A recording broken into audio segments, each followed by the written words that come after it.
Well, we are delighted to be here at the Paley Museum to do a live version of the podcast Chasing Life, and delighted you could all be a part of this. So thank you very much.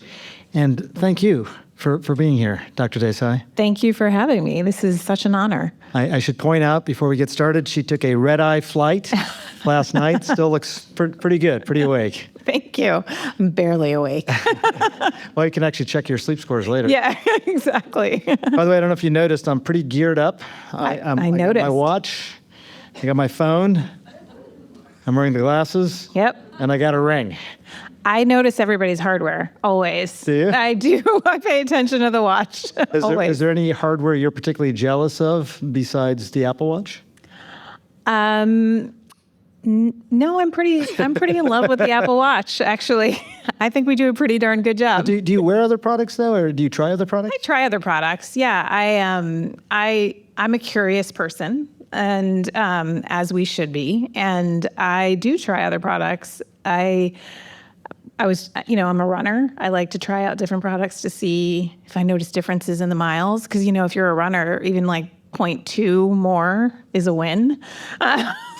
So I do try other products out, and I always come back to Apple because I feel like we do the best job. Okay, there you go.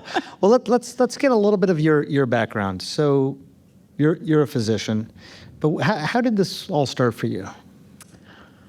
I have a pretty, I'll do an abbreviated version, but what I do today is really a culmination. It's interesting. You always set out, especially coming from an Indian background, I think we like to plan out our lives, and either you're a doctor or an engineer. That's kind of what's expected of you when you're growing up.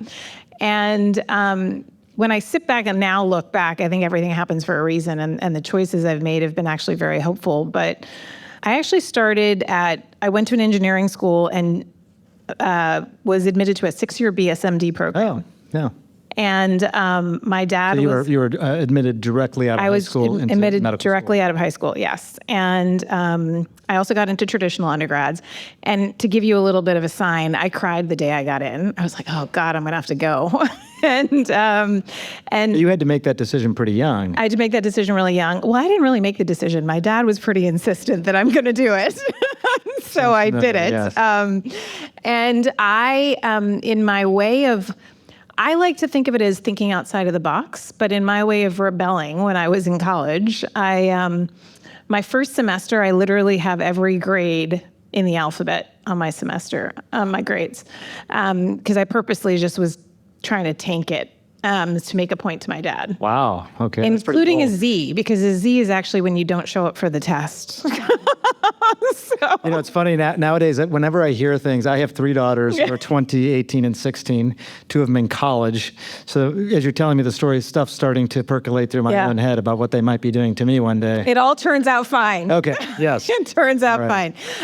So I, went back my first semester. My dad was like, for the love of God, do what you want to do. Just be happy.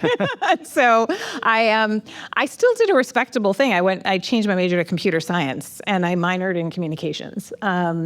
And so I love building things. That's always been a thing for me. And communications and what you do has always been appealing to me, because I think through information, you empower individuals. And for me back then, I thought I wanted to maybe potentially do broadcast. So I graduating from undergrad, went and worked in broadcast media. Oh, you did? I interned at CBS, the local CBS affiliate, and then worked at ABC News as a desk assistant. Kind of worked my way up, and was a researcher at ABC News. And then I decided what was really fascinating to me was like the why we made the decisions of things to put on the air. And so got very interested in the business side, went over to the Walt Disney Company, which owned ABC, and worked on the business side of the company, on the strategy side, and did that for the studios. And in 2001, while I was at Disney, and I was enjoying it, and I've learned a ton, and believe it or not, there's a lot of things that I still apply from my days then to my work now. In 2001, my mom in August of 2001 had a massive stroke. And since you're a neurosurgeon, she had a cavernous malformation that bled. And I'll never forget, I think, those moments of feeling incredibly helpless. And also, one of the best pieces of advice that we received when we were going through this experience was actually from a neurosurgeon who said, advocate for your mom because she can't advocate for herself right now, but you have to be empowered to ask the right questions and advocate.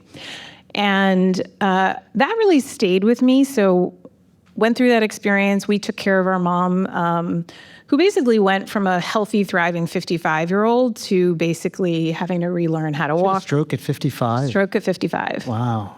And a massive hemorrhagic stroke, was trached and pegged and had to relearn how to walk, breathing through her neck and eating through her belly. And the thing that happened that I also didn't mention is what happened was, it was in August of 2001, and September 11th happened. And we were in a New York City hospital. We were right in the suburbs of New York, and they had cleaned out the hospitals because they were hoping to get folks back from the towers. And so my mom went from a ICU to a lower level care hospital, a rehab hospital, because they wanted to clear things out. So we had to get very involved in our care. And I think for us, my brother happens to also be a physician. I think what we saw was when healthcare works together and all these cross-functional teams come together, it can be really amazing and the outcome can be pretty phenomenal.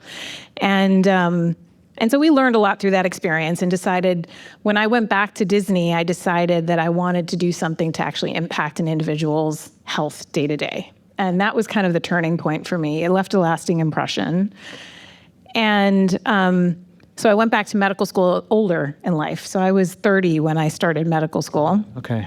I was one of the oldest people in my medical school class. And I think throughout medical school, being a student when you're older is a lovely experience. So I think you can never stop learning. I think I always encourage people to go back to school at any age because it was pretty phenomenal.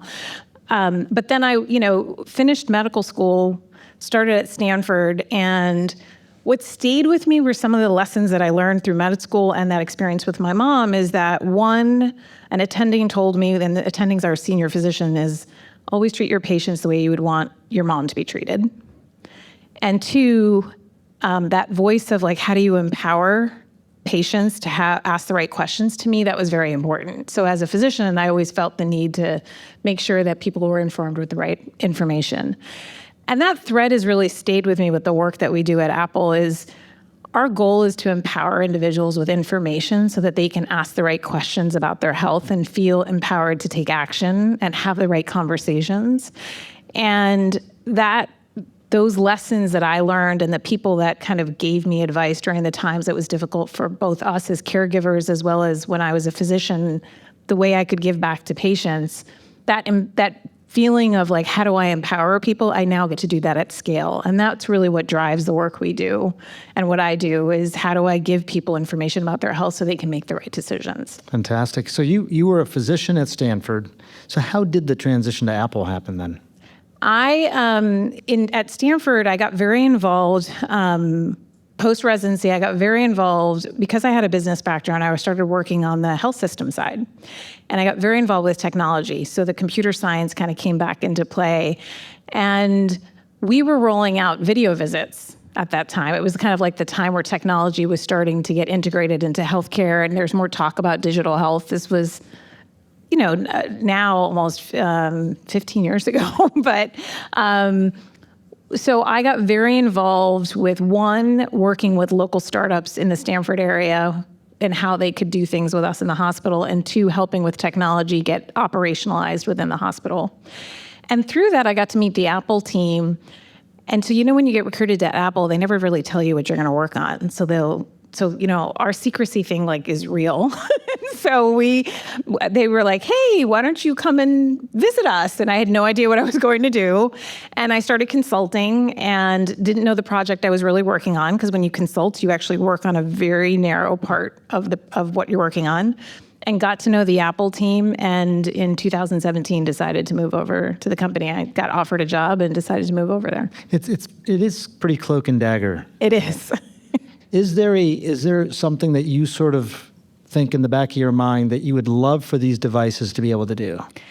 Yeah, I mean, I really, in taking care of patients, what you learn is a lot of the things you admit people into the hospital for. So I was an inpatient hospitalist when I was there, when I was practicing. And so many things, like if you look at cardiovascular disease, 80% of it's preventable. Like, right. And there's obviously genetics play a role, but there's a lot of lifestyle things that play a role in your health. And so if you were to, what I want these devices to do is we feel almost a responsibility because we're with you all the time to actually make you live a healthier life. And if we can get you to be proactive, pick up conditions before they happen, and truly like focus on prevention. We learn prevention in medical school, but it's so hard to practice it with the way our health system is. Like if we can truly move from taking people in what we call break fix to actually driving people to be proactive and preventative around their health and get them to live longer and healthier lives, I think that is the impact that we really want to have. And I think our devices can do that just by the fact that we're with you. Does it surprise you at all to sort of think of Apple as a health company? You think of it as a phone company, you think of it as a communications company.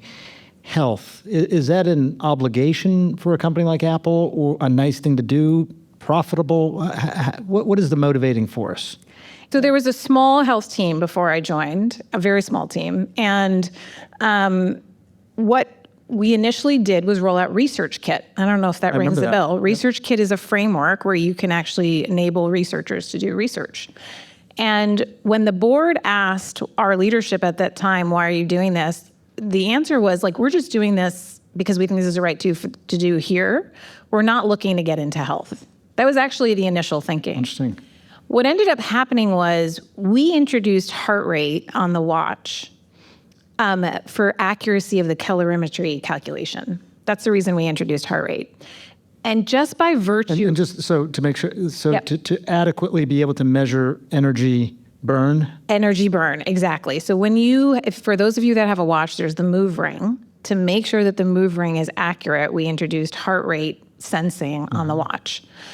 And what ended up happening was we started getting letters from customers, and this is just by virtue of people wearing the device, saying my heart rate was elevated. I went to the doctor and I learned I had an allergic reaction, or I learned I had AFib, or I learned I had a heart condition. And what ended up, that kind of got our engineers thinking, wow, this is actually having impact in a way that we didn't expect. And then we, pulled the thread and did a high heart rate alert. So if you're sitting at rest and your heart rate goes above 120, we will give you a notification. We got even more letters. And we actually do get letters from customers, like almost every day on our health features.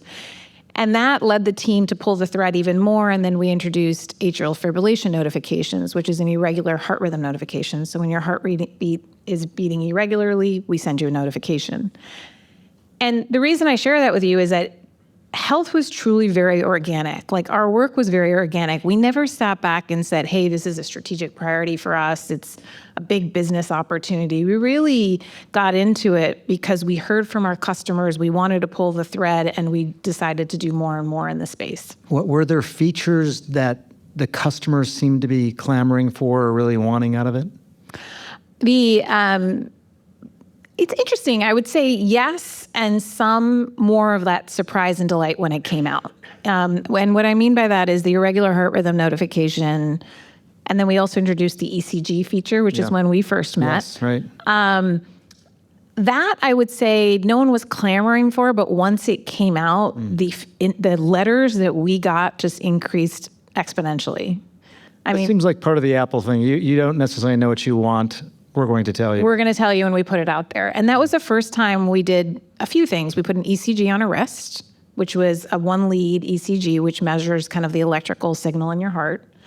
Traditionally done in a physician's office, we brought that to you. So we really think of that as democratizing access to certain things that you traditionally have to go to a doctor for. The other thing that we did new with those two features is we first did our first regulated products. So those were our first FDA cleared features and what we call software as a medical device. And that also got us to work in a different way, think in a different way, interact with the FDA and other regulatory bodies. So that was those two features were very meaningful to us meaningful for us for a number of reasons. It is a very consumer-facing product, but when it comes to something like blood pressure, that sort of surprised me, because you think about a cuff on the arm, Yeah. measuring a systolic and a diastolic. How could a watch do that? Well, one, I'll just say, this goes back to the question you were asking, is my other hope for what we're doing is we find new ways to measure things. And what is really exciting about what we've done with blood pressure is we took an approach using machine learning to come up with a notification that will, if you are in stage 1 or stage 2 of blood pressure, which is over 130 of systolic and over of 90, will notify you. So how did we do that? So on the back of your watch, and I'm going to show you, on the back of your watch, there's these green lights. That's called the photoplethysmograph, so it's our PPG. And what we did is a 3-step method. So we took data from over 100,000 participants in one of our studies and looked at how the PPG signal can correlate with signals of hypertension. And so we did that, and we tried to create classifications of the patterns in the first step.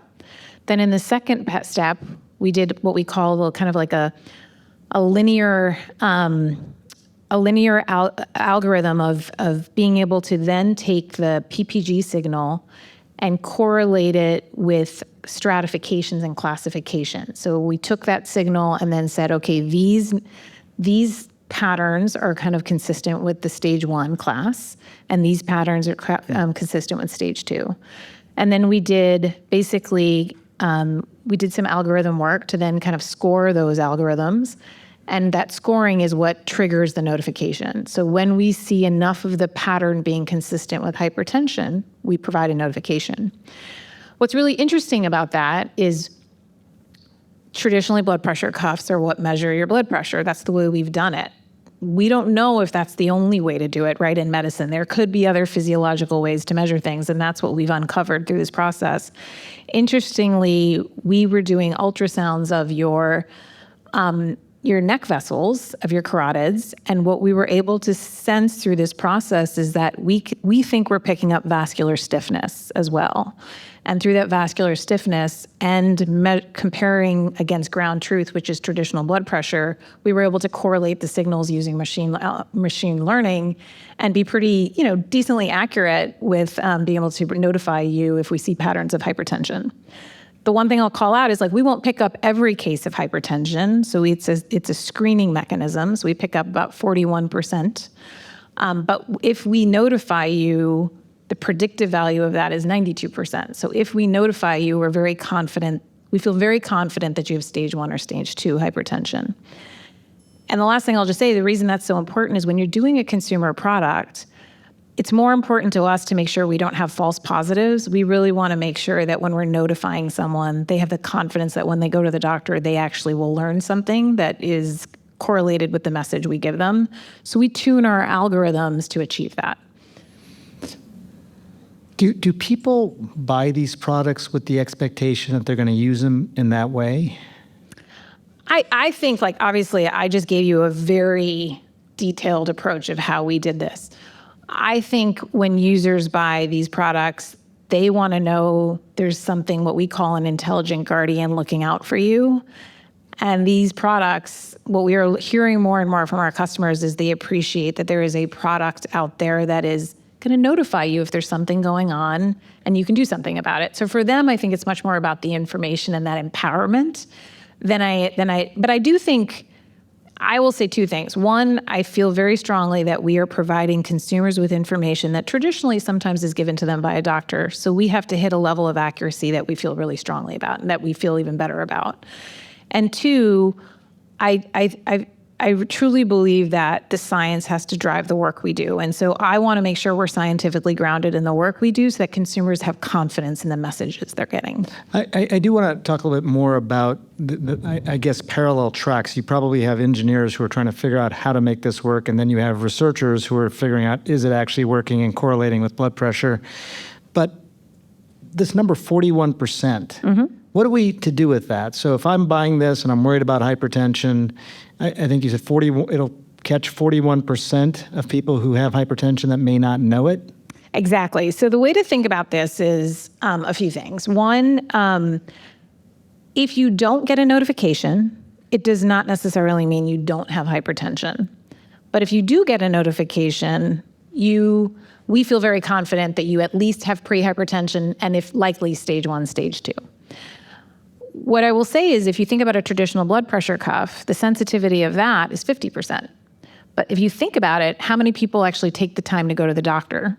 So the fact that we're on so many risks, if we can just even have the impact, given the number of risks we're on, this goes back to the responsibility we feel because we're with so many people. In the first year alone, we're predicting that we will notify about 1 million people who did not know they had hypertension. So those 1 million people are going to get care that they didn't think they needed to get.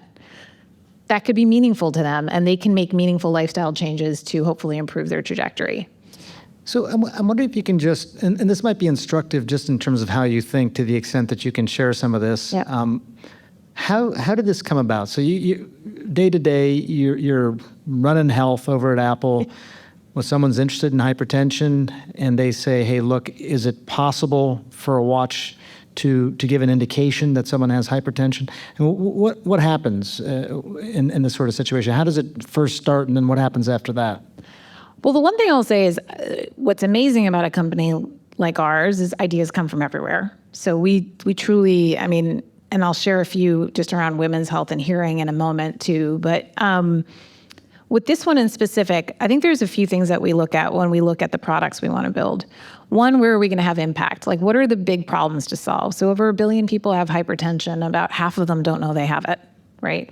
And when you think of hypertension, sometimes people think it's a disease of the elderly, which isn't exactly true. About 21% of people 18 to 39 have hypertension.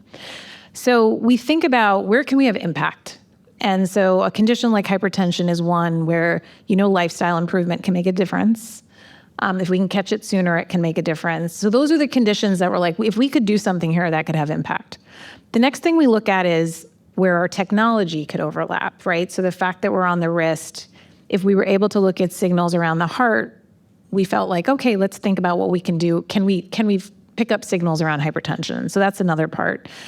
And then the third part that comes to play is the science behind it. Like, does the science pan out, and does the engineering pan out? And if it does, then we move forward. And that's if a it doesn't, clinical trial? Is that? We do early engineering feasibility studies where we have specs that we feel like we need to hit. So very early on, our engineering team, our design team, and our clinical health team will sit together and say, hey, what are the specs that we need to hit to make sure that we're going to be accurate, that we can actually notify the number of people we need to notify, and feel good about the performance, because that matters. And we get together and we do some initial studies. If that comes back positive, then we continue to build upon those studies and do clinical studies. And then concurrently, when we say, okay, this looks like this is working, we then start thinking about the design more seriously. Like, what is the feature going to do? Is it going to be a notification? Is it going to be an app you input things in? Like, we start thinking about that experience and the design of it. And then we start planning even more studies. We do a lot of studies. So then we do clinical validation studies where we compare it against ground truth. And once we feel like that data is positive, then we kind of go into, okay, this is going to be a booked project, product development mode, and we go through kind of the work we need to do from a regulatory standpoint, as well as finalizing our product development process. How has the medical establishment sort of responded? I mean, if you have all this data, are people sharing that with their physicians?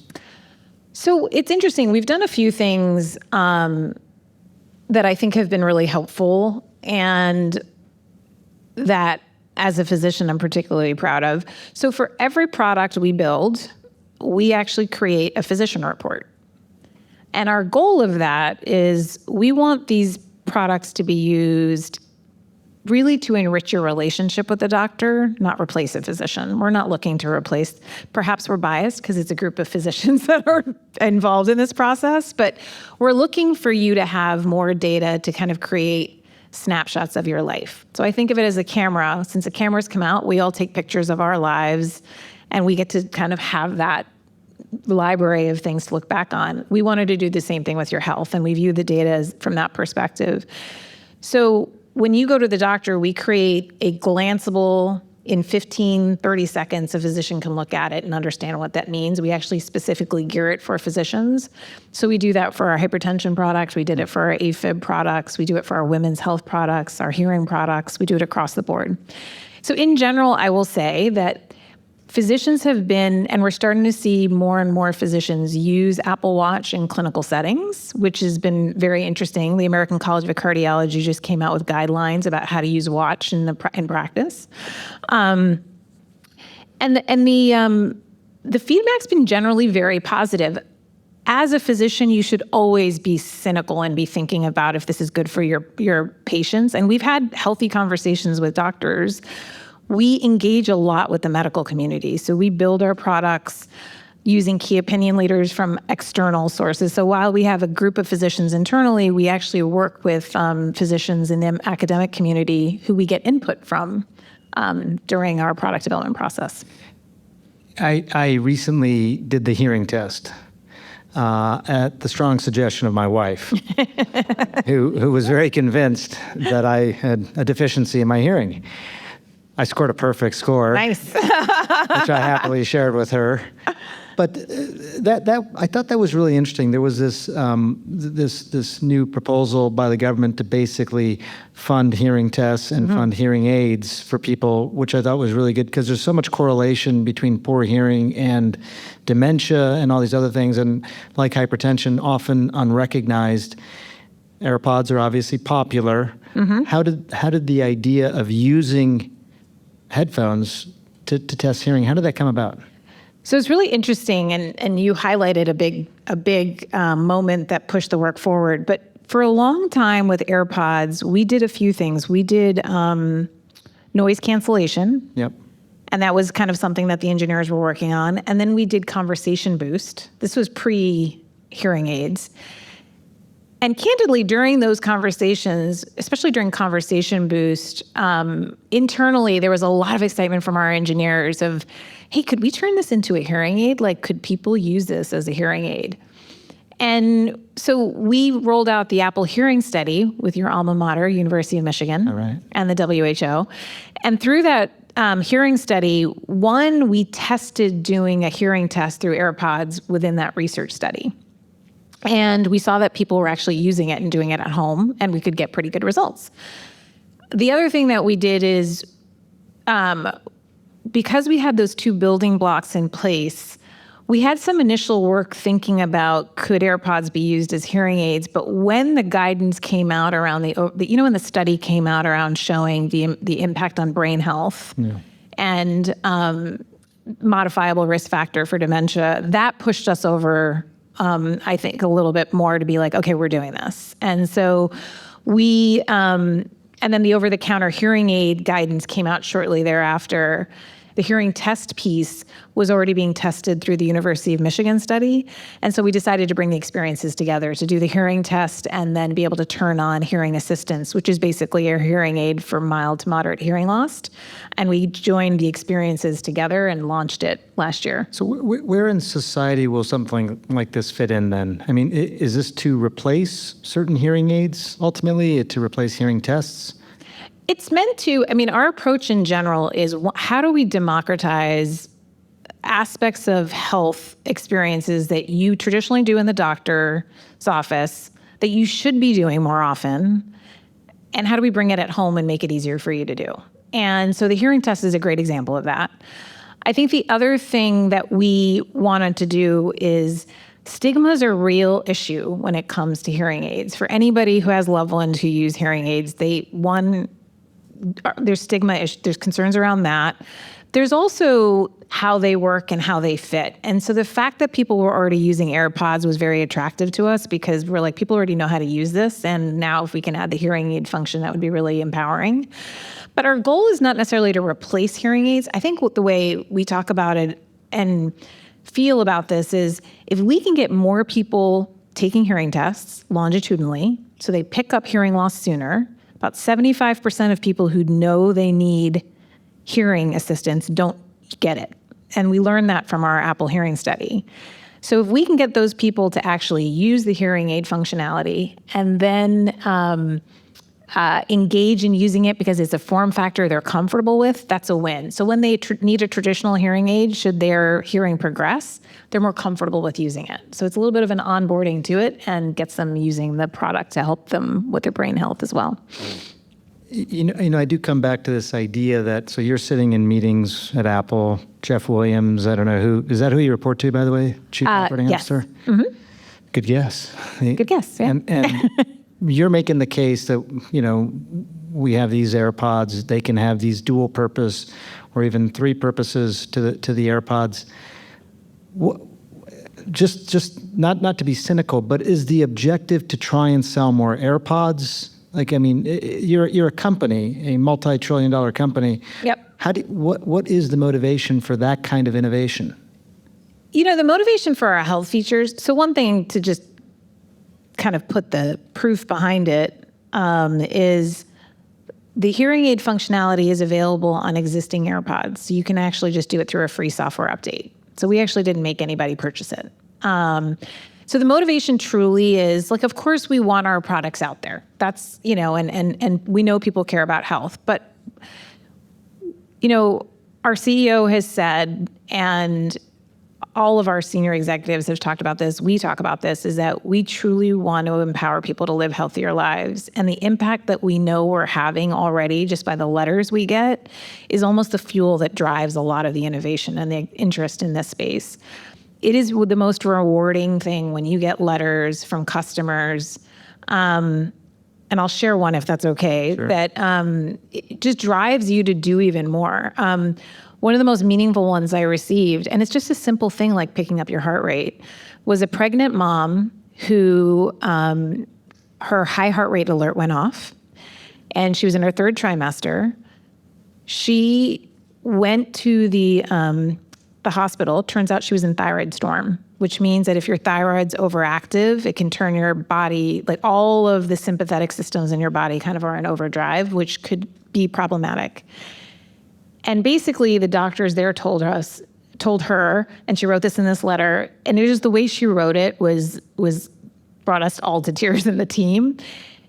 The physician was like, if you hadn't come in, you wouldn't have not just you would have passed away, but you would have lost your baby. And so when you think about health, what's so powerful is we're not just helping the individual. Health is something that impacts the family, right? It's your loved ones. It's the people that you impact, you know, your day-to-day community. And if we can have that impact on someone's life in that way where we can potentially save them from a really poor outcome, I mean, that's kind of, there's nothing better than that. And doing that with information in the way that we can drives us to do even more. Yeah, it's a beautiful story, and it's got to feel very gratifying. And I think, you know, you're a physician, you get to experience that as a physician. I don't think people think of corporations that way, just to be totally candid. Totally, yeah.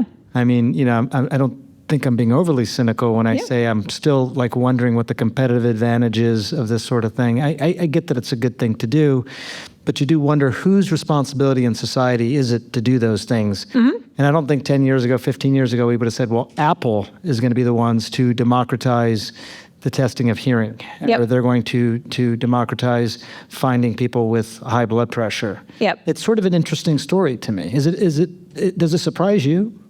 It does surprise me. I mean, listen, it surprises me. You know what surprises me is when I put a pitch together and there's not a clear business plan to it, but it's the right thing to do and it still gets approved.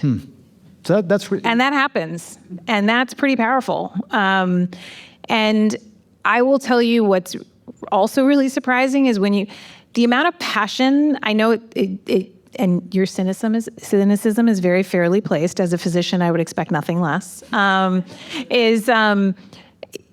you have engineers who don't get to do what we do and get to have that letter come in that their product actually saves someone's life, you'd be amazed the motivation that drives for people. I mean, health is one of those areas where people love working on it, even on the side. They may have other jobs within the company, but they'll still do engineering explorers to be able to find new things. And I think it is truly that impact that drives a lot of the day-to-day teams to be able to continue to push this. Now, of course, we want to use our products to have impact. This is like a broader story for us. Like, we want to have impact, but we're in a lucky spot in the ability that so many people use our products. So it would almost be a terrible miss to not take advantage of it, and that's the way we look at it. It's also not always just about the data. The context really matters too. And so to the extent that we can bring more of those things together, I think we'll be able to get more insights. But I also think that there are some areas that we have to look at, like just the wrist or just the finger will not be enough to get everything. So what, like what other? Nice try. Okay. Yeah. All right. We're gonna have to leave it at that. How about a warm round of applause for Dr. Yeah. Symbol Desal? Thanks so much for joining us. Really appreciate it. Yeah.